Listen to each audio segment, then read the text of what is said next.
Nunca achei que ficaria sozinha no velório da minha avó. Mas, no fundo, acho que ela sabia. E talvez eu soubesse também. Cheguei cedo, antes das 8 horas. Queria estar lá quando o caixão chegasse. Achei que meu pai, pelo menos, estaria à frente das coisas, resolvendo os trâmites. Afinal, era a mãe dele. Mas a sala estava vazia. Só eu, o funcionário da funerária ajeitando arranjos florais e aquele caixão fechado. Nenhuma coroa, nenhuma vela acesa, nenhum parente. Sentei no banco da frente e esperei. 1 hora. Depois 2. O celular mudo. Nenhuma mensagem, nenhuma ligação perdida. Era como se a morte dela não tivesse significado nada para ninguém. E se eu parar para pensar, talvez não significasse mesmo.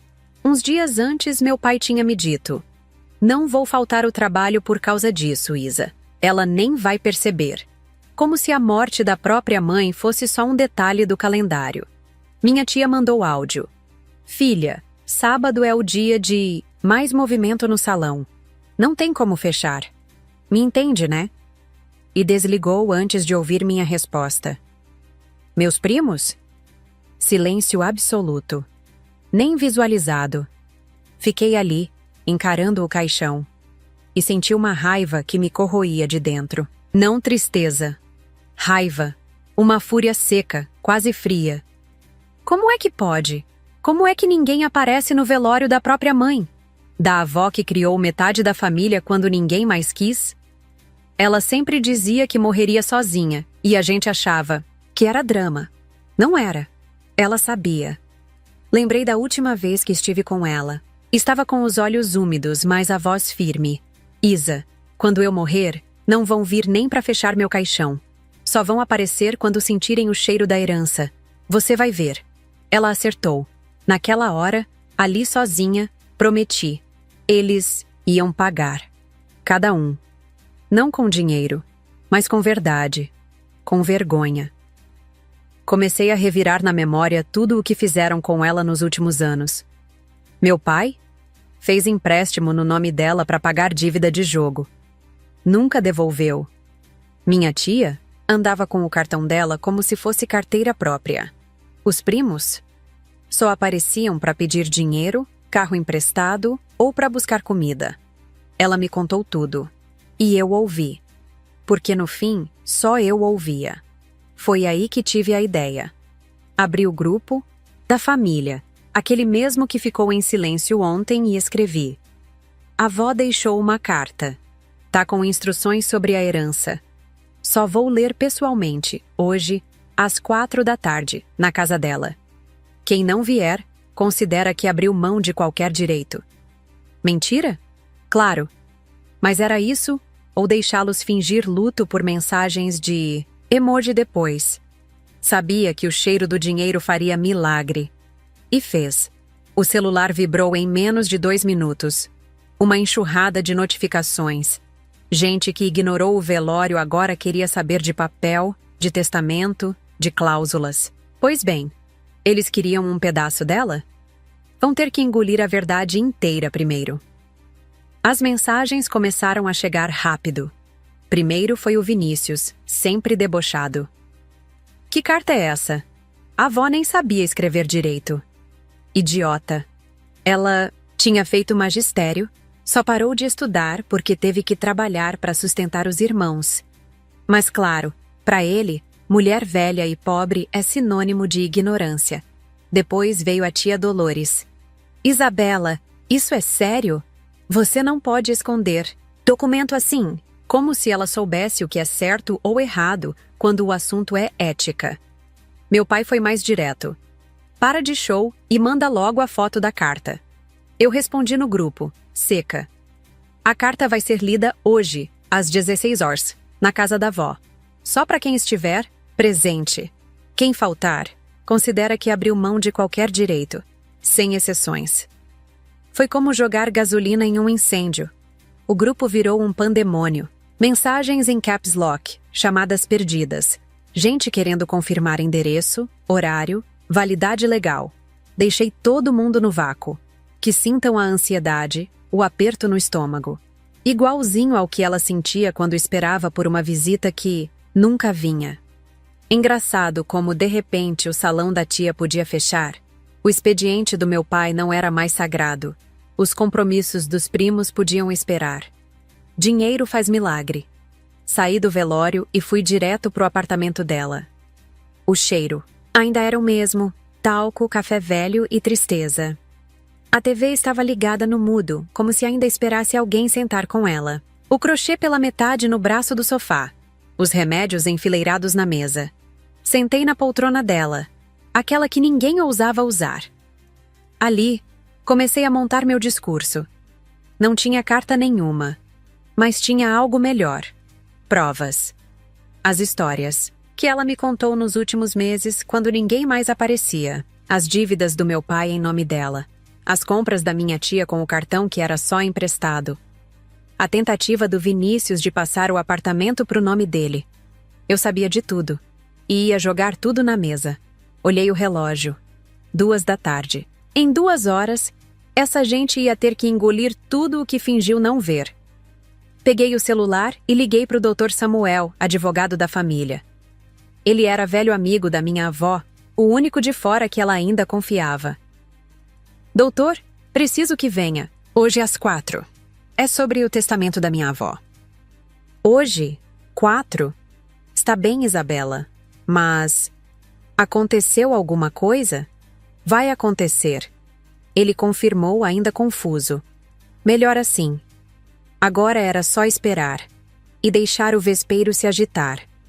Com o tempo passando devagar, decidi organizar o campo de batalha. Abri a gaveta onde minha avó guardava tudo. E quando eu digo tudo, é tudo mesmo: extratos, boletos pagos, comprovantes de empréstimo, recibos de mercado datados de 2004. Ela era dessas. Foi ali que encontrei a munição. Primeiro, o comprovante do empréstimo que ela fez para salvar meu pai de uma dívida com a agiota. R$20 mil. Parcelado em 48 vezes. Ela ainda devia 12 quando morreu. Depois, os extratos do cartão dela, usados pela minha tia como se fosse dela. Restaurante caro, loja de grife, hotel em Búzios. Tudo em nome da senhora que mal tinha. Dinheiro para comprar o próprio remédio de pressão. E então, o prêmio. O contrato de doação do apartamento, com a assinatura claramente falsificada. Vinícius teve a audácia de tentar transferir o imóvel pro nome dele enquanto ela estava internada. Lembro da cara dela me mostrando aquilo. Olhos vermelhos, mãos tremendo. Isa, se nem meu neto eu posso confiar, em quem eu confio? Separei, tudo em pilhas organizadas sobre a mesa. Uma para cada um. Que tivessem sua vez de encarar a própria sujeira. Olhei o relógio. 3:30. O coração batia como se fosse explodir. Será que viriam mesmo? Claro que sim. Ganância move até quem nunca levantou da cama por ninguém. Às 15h45, os primeiros chegaram. Os gêmeos. Entraram sem bater, como se já fossem donos do lugar. Cadê a carta? Perguntou um, seco, sem nem olhar para mim. Logo em seguida, tia Dolores, maquiada, salto fino, perfume forte. Espero que isso seja sério, Isabela. Tive que cancelar 3 clientes. Meu pai apareceu em silêncio, com os olhos duros e a boca travada. Por último, Vinícius, camisa social, óculos escuros na cabeça, aquela pose de quem ainda acha que manda em alguma coisa. O Dr. Samuel chegou às 4 em ponto, como prometido. Pasta de couro, camisa engomada, ar profissional. Cumprimentou a todos com um aceno contido e se sentou ao lado do sofá. Todos ficaram na sala, espalhados, impacientes. Murmúrios, olhares, atravessados, mexidas no celular. Eu estava na cozinha, de costas, respirando fundo, mãos tremendo. Não de medo, de antecipação.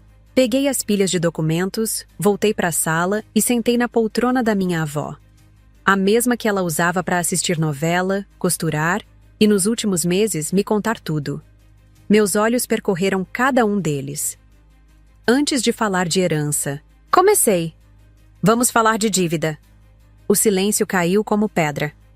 Vi rostos se contraindo, braços se cruzando, olhos desviando. Era hora. Meu tribunal estava formado. E o julgamento ia começar. Vamos começar por você, pai. Peguei o primeiro papel da pilha e mantive o olhar fixo nele. Lembra do empréstimo de 20 mil reais? Aquele que a avó fez para você pagar? O agiota? Pois é. Tá aqui o contrato com o banco. Parcelado em 48 vezes. Ela ainda devia 12 quando morreu. Entreguei o documento na frente dele. Ele nem tocou. Ficou vermelho de raiva. Ou vergonha. Difícil saber. Isso era entre eu e ela. Não é da sua conta. Era. Agora ela tá morta. E sobrou pra mim. Girei na cadeira e encarei Dolores. Sua vez. Cartão de crédito da avó. Últimos 6 meses. Vamos ver. Restaurante japonês. 320.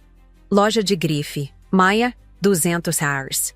Hotel em Búzios. 2.500 reais. Quer que eu continue? Ela levantou a mão, tentando cortar. Eu ia devolver. Era só emprestado. Ia. Nunca devolveu 1 centavo. Ela fazia as contas chorando, sabia? Os primos começaram a se remexer, visivelmente incomodados.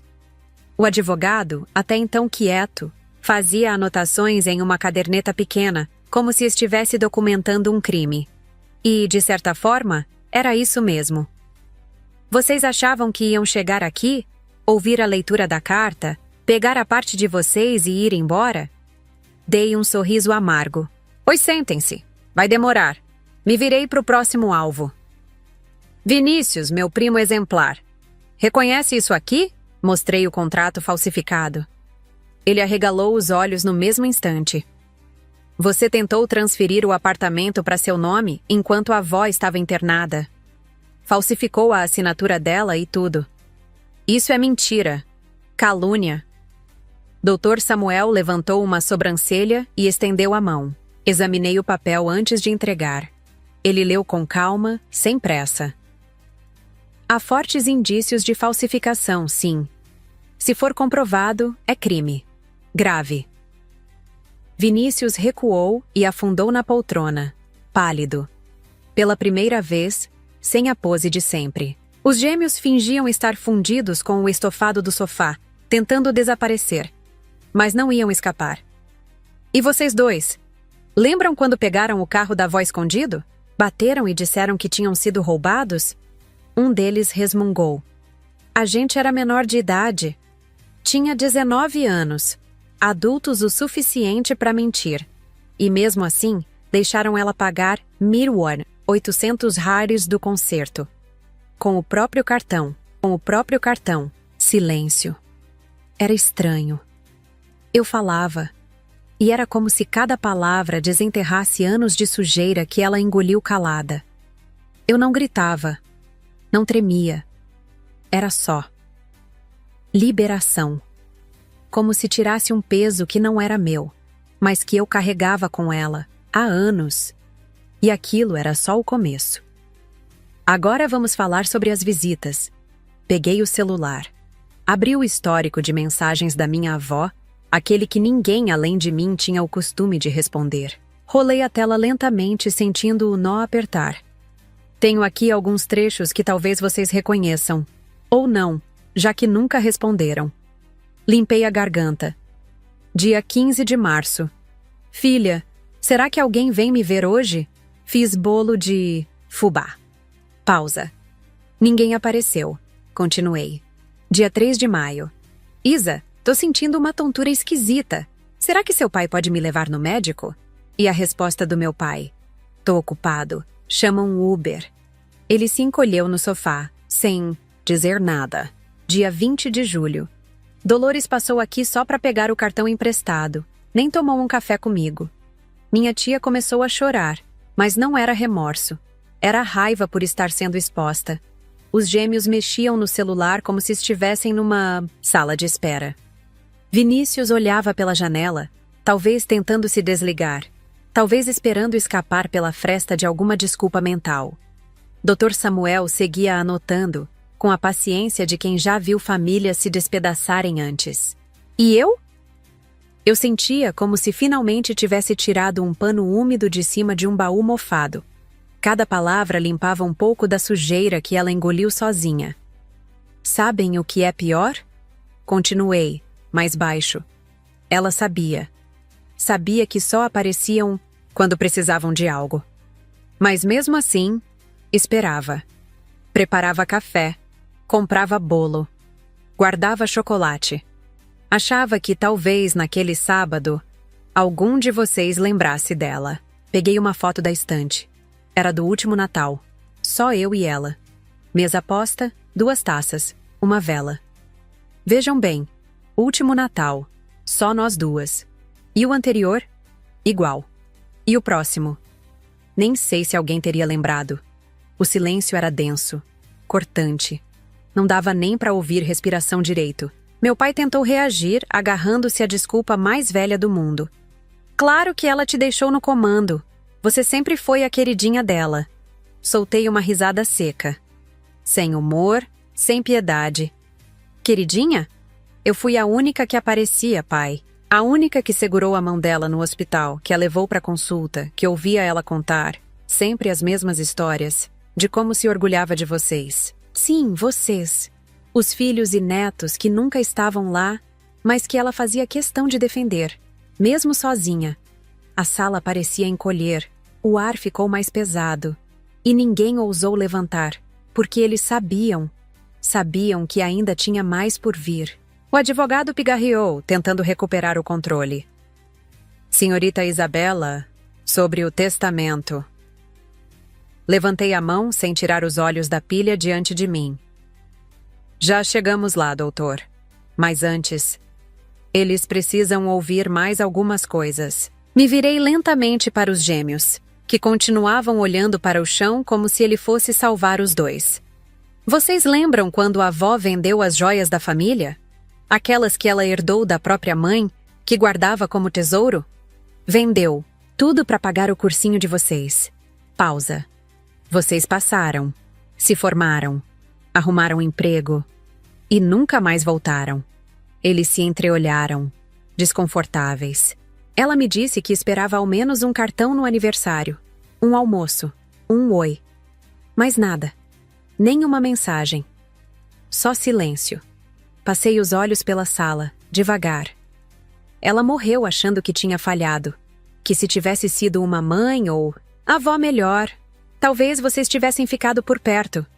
Que o abandono era culpa dela. Minha voz falhou. Foi inevitável. Respirei fundo e engoli a vontade de chorar. Não ainda. E agora vocês estão aqui. Não por ela, mas por causa disso. Apontei ao redor. O apartamento, os móveis, o dinheiro que acham que ela deixou. Sempre as coisas. Nunca ela. Peguei mais um papel da pilha. Um com bordas amassadas. Esta é a conta do hospital. 15 dias internada. Eu tenho o registro de visitas aqui. Sabem quantas pessoas foram ver ela? Levantei o papel. 3 entradas. Todas com o mesmo nome. Isabela. Desviei o olhar para Dolores. Ela estava apertando a própria bolsa com força. Cadê o nome de vocês? O silêncio era espesso, sufocante. E aí, como se o incômodo fosse insuportável, ela explodiu. Para com isso, já entendi. A gente sabe que errou, ok? Agora fala logo do testamento. Sorri. O tipo de sorriso que não tem nada de divertido. Ah, vocês sabem que erraram agora? Que conveniente. Mas me digam, erraram quando? Quando ela implorava por atenção? Ou foi só quando descobriram que havia algo para dividir? O advogado ergueu a mão, tentando acalmar os ânimos. Por favor, vamos manter a civilidade. Assenti, ainda encarando os olhos baixos ao redor da sala. Claro, doutor. Eu também quero chegar na parte legal. Mas antes, eles vão ter que ouvir tudo. Até o fim. Doutor Samuel, pode explicar para eles sobre o testamento? O advogado assentiu, abriu a pasta com calma e colocou os óculos com um gesto ensaiado. O clima na sala mudou. Silêncio. Expectativa. Fio de tensão no ar. Sim. A senhora Rosa deixou um testamento formal, datado de 6 meses atrás. Começou. Nele, nomeia sua neta Isabela como inventariante legal dos bens. Ele fez uma breve pausa e então olhou para mim. Eu confirmei com um leve aceno. E incluiu uma cláusula condicional. Bastante incomum, mas juridicamente aceitável. Todos se inclinaram. Meu pai foi o primeiro a perguntar. Que cláusula? A senhora Rosa determinou que a partilha dos bens só poderá ocorrer após uma reunião familiar, em que, palavras dela, todas as verdades sejam ditas e todas as dívidas morais reconhecidas. Alguns riram nervosos, outros bufaram. Vinícius explodiu. Isso é ridículo. Não tem valor nenhum. É só discurso moralista. O advogado nem piscou. Na verdade, tem validade sim. Não no sentido de impedir judicialmente a partilha, mas como condição para a condução do processo inventariante. E neste caso, ela confiou à senhorita Isabela a autoridade de avaliar se o desejo foi cumprido. Uma pausa desconfortável. Ou seja, continuei, olhando diretamente para eles. Ninguém recebe nada se não reconhecer o que fez. Se não, mostrar arrependimento verdadeiro. Não é sobre dinheiro. É sobre ela. É sobre justiça. Foi como estourar uma represa. Isso é chantagem! Gritou Dolores. Você não pode decidir isso sozinha, retrucou Vinícius. Vamos contestar na justiça, resmungou meu pai. Deixei que gritassem, cada um berrando mais alto que o outro, como se isso fosse mudar alguma coisa. Esperei. Quando o barulho virou eco, bati firme na mesa. Acabaram? Ótimo! Porque agora vem a parte que mais dói. Lembrar o que vocês fizeram. Peguei uma nova pilha de papéis. Pai, lembra do aniversário da avó há 2 anos? Ela fez jantar, comprou vinho, te esperou o dia inteiro. Você... Chegou bêbado. Chamou ela de peso morto. Eu estava lá. Ele congelou. O rubor no rosto não era mais raiva. Era vergonha. Dolores, sabe aquele áudio que mandou para uma amiga dizendo que a velha já tinha vivido demais e que não via a hora de dividir logo o que é nosso? Tenho ele aqui. Quer que eu toque? Ela negou com a cabeça, apavorada.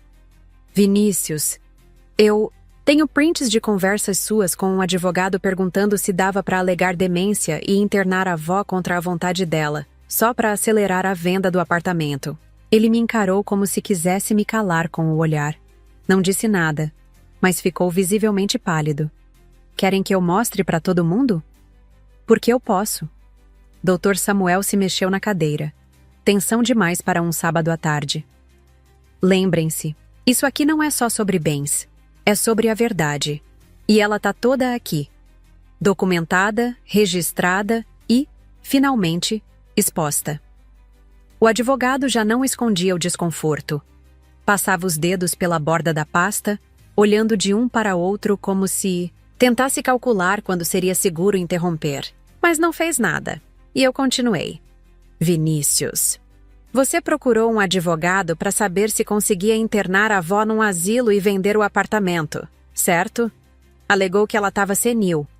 Ele ergueu as mãos, tentando soar razoável. Ela estava esquecendo as coisas. Era pro bem dela. Pro bem dela ou pro seu? Rebati firme. Porque aqui está o laudo médico. Assinado e carimbado. Lúcida. Capaz.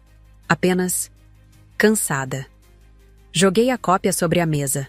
A palavra lúcida, em negrito. Cansada de vocês. Os gêmeos, até então imóveis, fizeram menção de levantar. Já sabiam que seriam os próximos. Sentem. Minha voz saiu fria. Ninguém sai até o último nome dessa lista ser lido. A menos que queiram abrir mão da herança agora mesmo. Eles congelaram, sem coragem de responder, e voltaram aos lugares como 2 garotos pegos colando na prova. Vocês 2, sabiam que ela dizia que vocês foram a maior decepção da vida dela? Que criou vocês como filhos depois que perderam a mãe, que esperava no mínimo um telefonema no Natal. Uma visita no domingo. Mas não. Nem para saber se ela estava viva. Silêncio total. Dolores chorava, agora de verdade, mas ainda com o rosto contorcido pela raiva. Não era dor, era exposição. Meu pai parecia prestes a explodir. O pescoço vermelho, as veias, saltadas. Vinícius digitava no celular sem parar, tentando se apegar a alguma saída jurídica. Talvez uma fuga emocional. Os gêmeos tinham se tornado parte do sofá, encolhidos, envergonhados. E eu? Eu me sentia como nunca tinha me sentido antes. Vista, forte. Não por orgulho, mas por justiça. Finalmente alguém estava dizendo em voz alta o que ela carregou calada por anos. Querem saber a melhor parte? Puxei uma pasta marrom da estante, ao lado. A tampa estava gasta, as bordas dobradas. Ela sabia que esse dia chegaria. Sabia que vocês iam fingir que nada aconteceu. Que tentariam sorrir, assinar e sair com a parte de vocês. Então ela anotou. Tudo. Abri a pasta e mostrei as folhas. Conversas, promessas não cumpridas, datas de empréstimos, valores emprestados, pedidos de socorro, até o nome dos médicos que vocês disseram que iam marcar consulta e nunca marcaram. A caligrafia era tremida, letras grandes, lentas, mas estava tudo ali. Isso aqui é a história dela com vocês. Doeu escrever. Mas ela escreveu, porque não queria que ninguém esquecesse. Nem eu. Principalmente eu. Já que o que importa aqui é dinheiro. Vamos falar sobre ele. Abri a planilha no celular e projetei o conteúdo para todos verem. Colunas, valores, datas. Tudo anotado com precisão quase clínica. Somando os prejuízos que cada um causou, empréstimos que nunca foram pagos, cartão de crédito estourado, contas no nome dela, aluguel atrasado. O total passa dos R$90 mil. Um murmurinho atravessou a sala. Meu pai foi o primeiro a reagir. Isso é impossível. Exagero seu. Não é. Respondi, seca. 20 mil do empréstimo do seu agiota, com juros. 15 mil no Mina dos Inch, cartão da Dolores, incluindo a viagem para Búzios. 8 mil de contas diversas pagas para os gêmeos. Energia, internet, até multa de carro. 12 mil de aluguel que o Vinícius deixou pendurado quando morou aqui sem contribuir. E a lista segue. Dr. Samuel examinou a planilha, passando o dedo pelas linhas. Os números batem com os documentos apresentados. Estão organizados. Não vejo nada incoerente aqui. Eu encarei todos. Ou seja, mesmo que vocês tivessem direito à herança, ainda sairiam devendo. Vieram atrás de dinheiro e descobriram que, na verdade, estavam no vermelho. O silêncio foi denso, de cair no estômago. Mas eu não trouxe vocês aqui, só para jogar isso na cara, continuei. Trouxe porque acredito, contra todas as evidências, que talvez ainda exista uma chance. Uma. Última. Parei por alguns segundos. Observei os rostos que antes estavam altivos e agora pareciam afundar no próprio peso. Se cada um de vocês for capaz de admitir, em voz alta, o que fez. Se tiverem coragem de pedir perdão, não por mim, mas por ela. E mostrarem arrependimento de verdade. Eu posso considerar perdoar essas dívidas e liberar a partilha. A proposta ficou no ar como fumaça pesada. Ninguém falou por longos minutos. Alguns olhavam para o chão.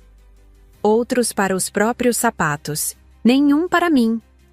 Vamos, insisti. É tão difícil assim pedir desculpas? Ela passou a vida esperando isso de vocês. Será que nem depois de morta ela vai ouvir? Dolores foi a primeira a se mexer. Limpou os olhos, ajeitou os ombros e disse com a voz amarga. Tá, eu sinto muito, ok? Errei. Satisfeita? Eu balancei a cabeça devagar. Não, isso não é um pedido de desculpas. Isso é uma tentativa de barganha, uma encenação. Pausa. Tente de novo, mas só se for de verdade. Aquela reunião já durava mais de 2 horas. O ar estava parado, denso. O advogado olhava discretamente o relógio, como quem se pergunta quanto mais tempo aquilo vai durar. Os outros permaneciam calados, mergulhados num tipo estranho de silêncio. Não de paz, mas de desgaste. Até que meu pai explodiu. Isso é um absurdo. Você não pode forçar a gente a fazer teatrinho para conseguir o que é nosso por direito. Por direito? Repeti, quase rindo. Vocês ignoraram ela, sugaram ela, deixaram ela sozinha, até o último suspiro. Que direito vocês acham que tem? Eu sou filho dela. Isso dá direitos legais. Dr. Samuel, sereno até então, interveio com a voz firme. Tecnicamente, sim, mas a Sra. Rosa tinha autonomia plena para decidir o destino dos próprios bens. E deixou tudo por escrito, inclusive as condições para a partilha. Virei de novo para meu pai. Sabe o que ela me disse dias antes de morrer? Que o maior arrependimento da vida dela foi ter falhado como mãe. Que achava que, se tivesse sido uma mãe melhor, talvez vocês não tivessem se tornado isso. Aquilo o atingiu. Eu vi. Um vacilo no olhar. Uma contração no maxilar. Por um segundo, a máscara dele caiu. Mas foi só um segundo. Ela sempre foi dramática, murmurou. Ah, é? Então por que você está aqui? Se ela era tão insignificante, por que está sentado aí esperando uma fatia da vida dela? Silêncio. Olhei para a pilha de documentos diante de mim. Peguei o que estava separado no envelope branco. Isso aqui. É diferente. Ela nunca teve coragem de entregar, mas escreveu. Para cada um de vocês. Abri a carta dirigida a ele. A letra trêmula, mas clara.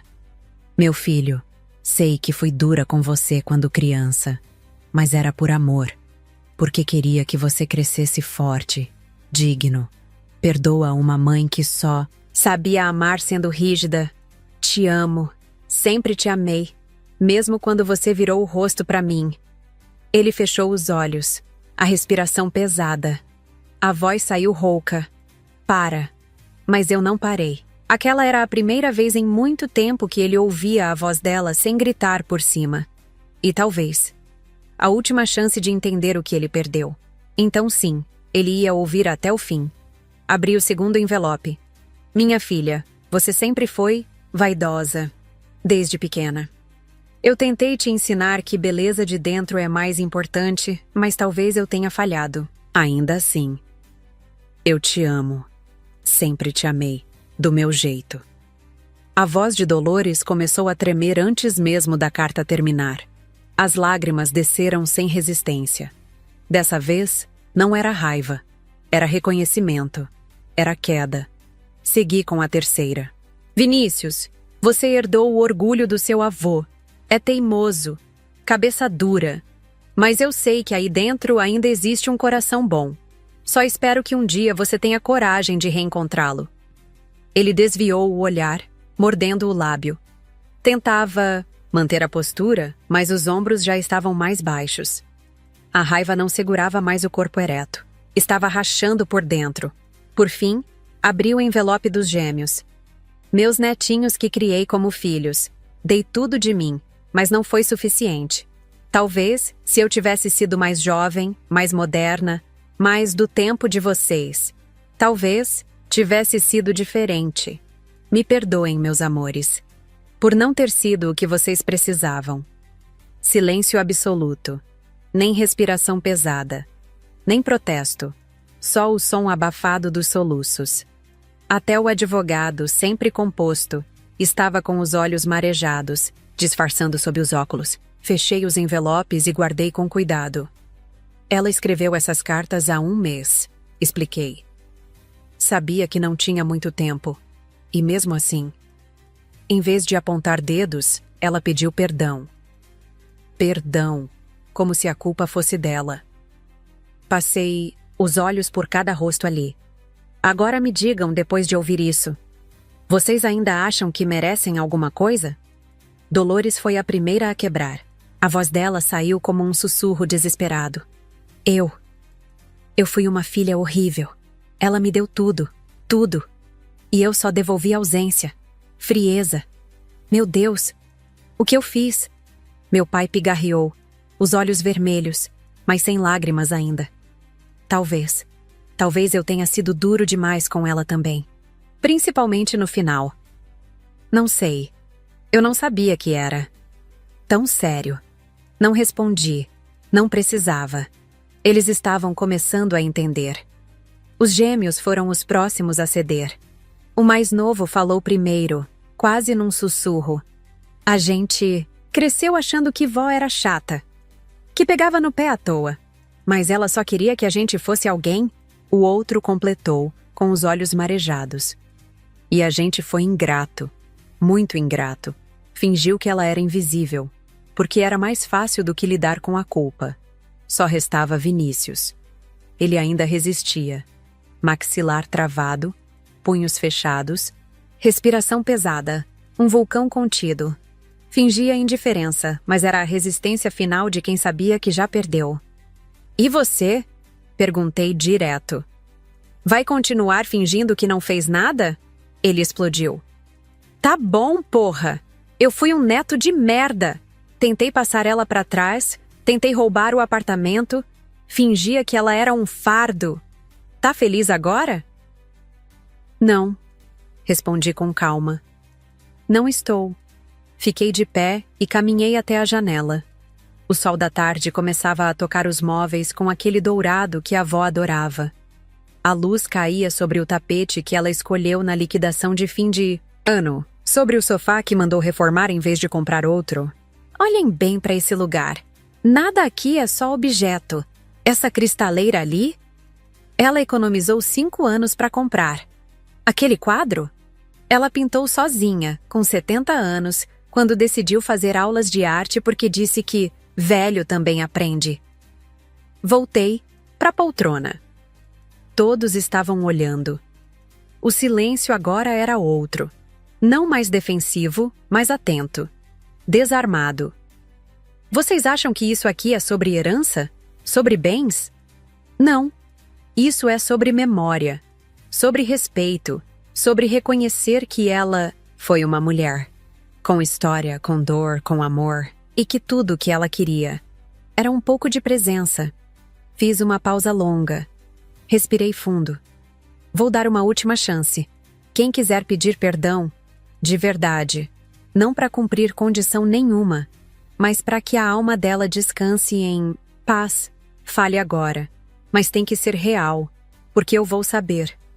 Dolores se levantou devagar, como se as palavras pesassem mais do que o corpo. Tremia. Mãe, disse, olhando para o teto. Eu sei que você não tá mais aqui para ouvir, mas me perdoa.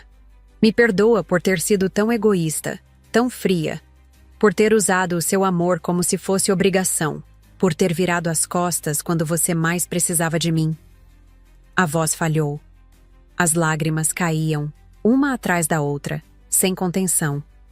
Eu te amo. Sempre amei. Mas fui covarde demais para dizer isso quando ainda dava tempo. E pela primeira vez, naquele dia, ninguém ousou interromper. Meu pai foi o próximo. Demorou. Parecia travado por dentro, como se as pernas pesassem mais do que o corpo. Mas se levantou. E pela primeira vez em anos, a voz dele saiu sem a armadura habitual. Velha. Parou, respirou, corrigiu-se baixinho. Mãe. Fechou os olhos e falou como quem despeja décadas de coisa engasgada. Eu fui um filho ingrato. Você me deu tudo. Me criou sozinha depois que o pai morreu, segurando as pontas com o que dava. E eu? Te paguei com silêncio, com grosseria, com descaso. A garganta dele falhou. Você merecia mais. Merecia um filho que passasse os domingos contigo, que te levasse ao médico sem reclamar, que te desse flores de vez em quando, não só contas para pagar. Me perdoa, mãe. Se eu pudesse. Não terminou. As palavras se embolaram. Ele sentou devagar, escondendo o rosto nas mãos. Ninguém disse nada. Os gêmeos se levantaram juntos. Um gesto quase infantil, como se ainda fossem os meninos que ela criou quando a mãe deles morreu. A vó. A gente foi cego. Você cuidou da gente quando ninguém mais quis. Deu colo, deu comida, deu amor. Mesmo quando a gente só dava trabalho. E a gente sumiu. Fingiu que você não existia. Fez de conta que estava ocupado. Demais para lembrar de quem nunca esqueceu da gente. A gente tem vergonha. Muita vergonha. E saudade. Do seu bolo de milho, das histórias antes de dormir, do cheiro da sua blusa. Perdoa a gente, vó. Por favor. A sala inteira estava virada para Vinícius. A tensão em torno dele era diferente. Não de julgamento, mas de espera. Ele era o último bastião da negação. E já não tinha mais onde se esconder. Ele lutava, dava para ver nos olhos, nas mãos fechadas, nos músculos do rosto. O orgulho batia de frente com a culpa. Finalmente, levantou-se. Eu. Parou. O silêncio era absoluto. Eu fui o pior de todos. A voz saiu quebrada, mas clara. Não só ignorei, não só usei. Eu tentei tomar o que era dela. De verdade. Tentei tirar o que ela construiu. Como se ela fosse um obstáculo entre mim e uma casa. As lágrimas vieram devagar, depois de tanto resistir. E o pior é que ela sabia. Sabia o que eu estava fazendo. E nunca disse nada. Nunca me enfrentou. Só continuou me amando. Continuou me chamando de meu neto. A voz dele falhou de novo. Como? Como ela conseguia amar alguém como eu? Ele respirou fundo, tentando manter alguma compostura. Não conseguiu. Eu não mereço perdão, mas preciso pedir assim mesmo. Olhou para cima, como se buscasse um vestígio dela ainda ali. Me perdoa, vó, por tudo. Por cada vez que virei as costas, por cada mentira, por cada silêncio. Me perdoa por ter sido um monstro para quem só me deu amor. E então, ele desabou, soluçando como uma criança que perdeu a referência mais sólida da vida. Ninguém disse nada, porque naquele momento não havia mais o que dizer. O silêncio que se seguiu foi diferente. Não era mais pesado ou acusatório. Era um silêncio de reflexão, de arrependimento real. O advogado limpou os olhos discretamente. Eu mesma estava emocionada, mas mantive a compostura. Agora sim, disse suavemente. Agora vocês entenderam. Fui até a estante e peguei uma caixa de madeira. Ela deixou isso para ser aberto hoje. Dentro havia envelopes, um para cada pessoa na sala. Leiam, instruí. Cada um pegou o seu. Eram cartas de perdão. Ela, do leito de morte, perdoando cada um por tudo. Sem cobranças, sem acusações. Apenas amor e perdão. A comoção foi geral. Até eu chorei ao ler a minha. Minha netinha querida, obrigada por tudo. Por estar aqui, por me amar, por me defender. Você é minha luz. Use sua força para unir essa família de novo. Eles não são maus, apenas perdidos. Com amor eterno, vó. Ela sabia, murmurei. Sabia que eu faria isso. Que juntaria todos vocês, que forçaria esse confronto. Olhei para cada um. E sabem por quê? Porque ela ainda acreditava em vocês. Mesmo no fim, mesmo abandonada, ela acreditava que vocês podiam mudar. O advogado pigarreou. Sobre a herança, eu o interrompi gentilmente. Pode falar, doutor. Ele ajustou os óculos. A senhora Rosa deixou instruções claras. Se houvesse reconciliação verdadeira, se houvesse arrependimento genuíno, os bens seriam divididos igualmente entre todos. Pausa. Incluindo a senhorita Isabela, é claro. O apartamento seria vendido e o valor dividido. As economias, da mesma forma. Objetos pessoais. Cada um escolheria algo de valor sentimental. Ninguém comemorou. O dinheiro parecia insignificante agora. Mas há uma condição final. disse o advogado, com a voz mais suave do que antes. Todos o olharam em silêncio. A senhora Rosa pediu que, antes de qualquer divisão dos bens, a família fizesse uma última refeição juntos, aqui, neste apartamento, cozinhando juntos, comendo juntos, como nos velhos tempos. Nos entreolhamos. A proposta parecia absurda e, ao mesmo tempo, a coisa mais certa do mundo. Ela deixou até o cardápio, completou, abrindo um papel dobrado com cuidado, como se fosse sagrado. Pela primeira vez naquele dia, ele sorriu. Frango assado com farofa, salada de maionese, arroz soltinho. E bolo de fubá de sobremesa. Dolores riu com o nariz ainda vermelho. Eu não cozinho desde que o salão abriu. Nem lembro como se acende o forno. Eu nunca soube nem fazer arroz, confessou Vinícius. A gente aprende, disse um dos gêmeos dando de ombros. E por um momento estranho e bonito, todos começaram a concordar. Não por obrigação, mas porque parecia o certo. Como se ela ainda estivesse ali, movendo as peças com delicadeza invisível. Fomos para a cozinha. No começo, ninguém sabia direito por onde começar. Era como entrar numa cena antiga, esquecida, mas familiar. Meu pai abriu o armário com cuidado, procurando os temperos. Ela usava alecrim no frango, né? E deixava de molho desde cedo. Dolores puxou o caderninho de receitas do fundo da gaveta e o folheou como quem reencontra um diário. Aqui tá a farofa. Ela escreveu. Não esquecer a manteiga. Parece que já previa quem ia tentar economizar. Os gêmeos começaram a descascar batatas, rindo baixinho de coisas bobas, como se fossem adolescentes de novo. Vinícius ficou encarregado da cebola. Chorava. E não era só por causa dela. E eu? Eu observava tudo. Guiava aqui e ali, mas mais do que isso, ouvia. Era como ver a alma da casa se reabrindo, um cômodo de cada vez. As histórias começaram a brotar naturalmente, sem ensaio.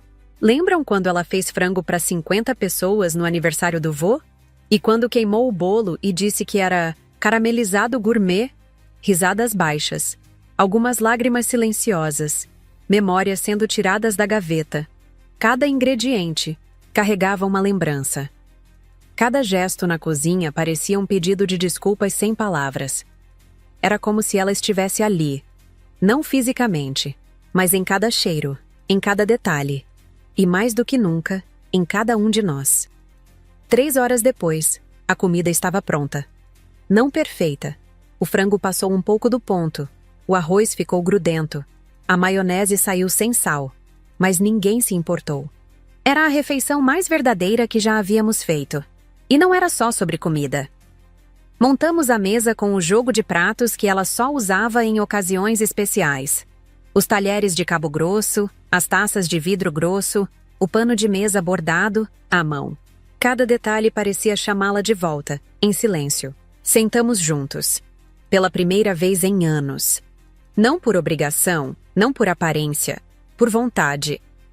Antes de começar, pedi um momento.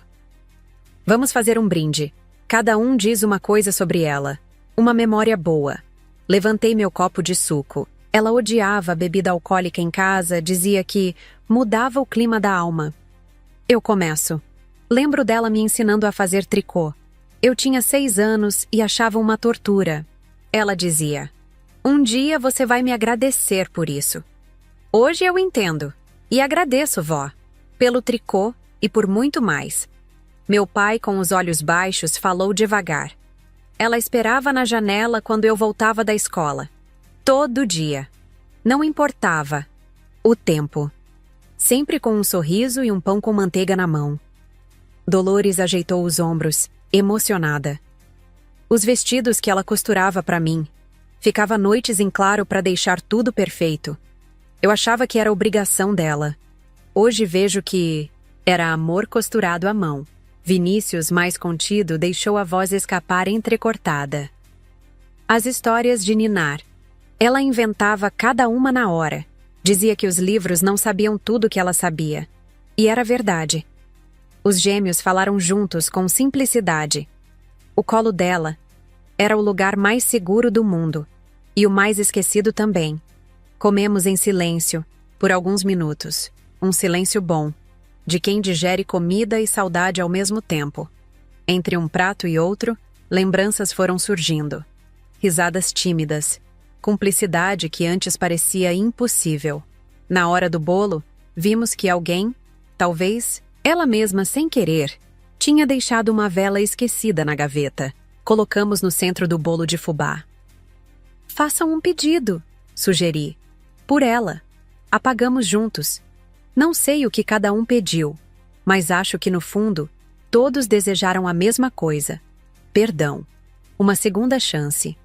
A chance de ser a família, que ela sonhou até o fim.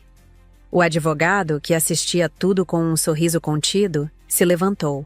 Entrem em contato quando decidirem dar sequência ao inventário, disse pegando a pasta. Mas não tenham pressa. Há coisas mais urgentes do que papéis.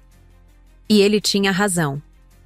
Passamos o resto da noite ali, sentados, conversando, chorando, rindo, sem pressa de ir embora, sem vontade de esquecer. Decidimos juntos que o apartamento não seria vendido agora, pelo menos não por enquanto. Ele seria o ponto de encontro, o recomeço, um lugar de memória viva. Cada um levou algo pequeno. Uma foto, um porta-retrato, um lenço com cheiro de talco, um enfeite da cristaleira. Coisas simples, mas agora cheias de significado. Coisas que pertenciam a ela e de algum jeito também a nós. Saí de lá, de madrugada, exausta, mas em paz. Consegui o que ela queria. Uni a família de novo. Não seria fácil reconstruir tudo, mas era um começo. Antes de sair, passei no quarto dela uma última vez. Peguei o porta-retrato com nossa foto e sussurrei. Obrigada, vó, por nunca desistir da gente. No dia seguinte, voltamos todos para o sepultamento. Dessa vez, juntos. Cada um falou algumas palavras, pediu perdão publicamente, prometeu ser melhor. O cemitério estava ensolarado, diferente do dia anterior. Como se ela estivesse finalmente em paz. Dolores sugeriu almoços mensais no apartamento. Meu pai propôs reformar o lugar, mantendo as memórias, mas criando novas. Os gêmeos se comprometeram a cuidar das plantas dela. Vinícius ofereceu para gerenciar as questões legais. E eu? Eu aceitei ser a guardiã das memórias, das histórias, das tradições. Hoje, 6 meses depois, ainda nos reunimos no apartamento. Não é perfeito. Ainda há ressentimentos, discussões, dias difíceis. Mas estamos tentando. Por ela. Por nós. Às vezes, sinto a presença dela, especialmente quando cozinhamos juntos. Um cheiro familiar, uma sensação de aprovação. Talvez seja imaginação, ou talvez não. Afinal, o amor de avó é eterno, né? A vingança que planejei se transformou em algo maior, reconciliação. E tenho certeza de que era isso que ela queria desde o início. Minha avó, sempre um passo à frente. Descanse em paz, vó. Sua família está unida de novo.